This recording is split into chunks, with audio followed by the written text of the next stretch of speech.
Horrific building fire in New York City. At least 19 people are killed, many of them children. But first, Janae Norman has the latest on the investigation out of the Bronx. An investigation is underway after a devastating fire ravaged this New York City complex, leaving 19 people, including 9 children, dead and 13 more fighting for their lives. Fire is on the 3rd floor of a 19-story occupied MD. Officials say the blaze broke out before 11 in the morning in a 19-story Bronx apartment building, and in less than 3 hours, the smoke enveloped all 19 floors. In minutes, more than 200 firefighters rushed to the scene, smashing windows and hoisting ladders to save trapped residents, many attempting to flee but blinded by smoke. Sanchez Guillermo said he and his 26-year-old son called family to say they didn't think they would make it out alive. You felt like you couldn't try to take the stairs down. There's no way to exit. A lot of things happen to my mind, so I can't jump. It's crazy. And some residents taking in neighbors from other floors as they awaited rescue. I told her, you're not safe in your house. Come into my house. We went inside my bedroom because it was better for us to breathe. It was just all about help, whoever you can help. It got to a point where it was just so much black smoke in the house, we could barely see each other. Authorities revealing the cause of the fire was a space heater located on a 3rd-floor apartment unit in the building. The door to that apartment was left open. It did not close by itself. The smoke spread throughout the building. In all, 63 people were injured, more than a dozen still with life-threatening injuries. And the investigation is centering on that open door. In 2018, the city passed a law mandating self-closing doors in all apartment buildings. It's still unclear whether those weren't installed here or if they just weren't working. Kira.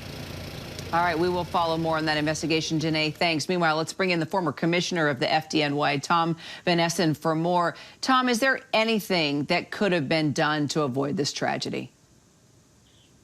Certainly, a lot of things. The door is primary. Carelessness, I'm sure, is what caused the fire to start. It's usually from an overloaded outlet where you have too many things in there with the space heater. It's not usually the fault of the space heater. It's the fault of putting too much into one receptacle and expecting it to do more than it was designed for. So once you have the fire, if there had been sprinklers in the hallways, it would have stopped it in that apartment.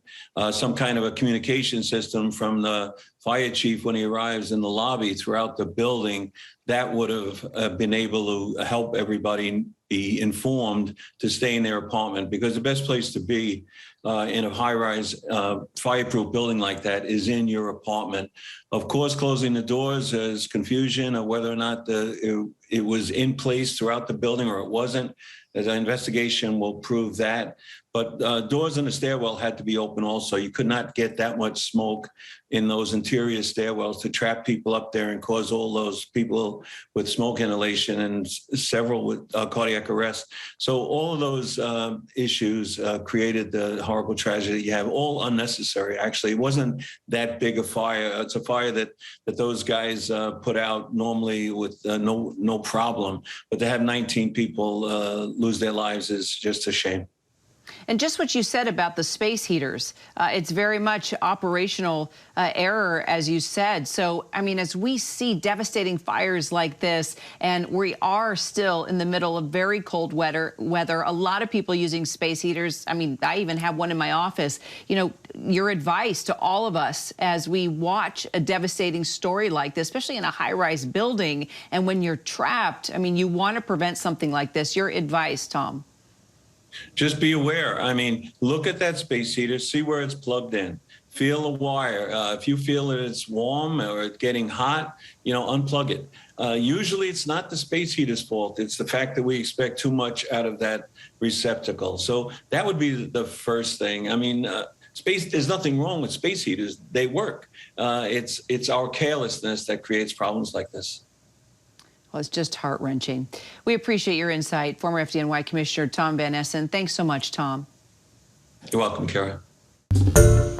Hi, everyone. George Stephanopoulos here. Thanks for checking out the ABC News YouTube channel. If you'd like to get more videos, show highlights, and watch live event coverage, click on the right over here to subscribe to our channel. And don't forget to download the ABC News app for breaking news alerts. Thanks for watching.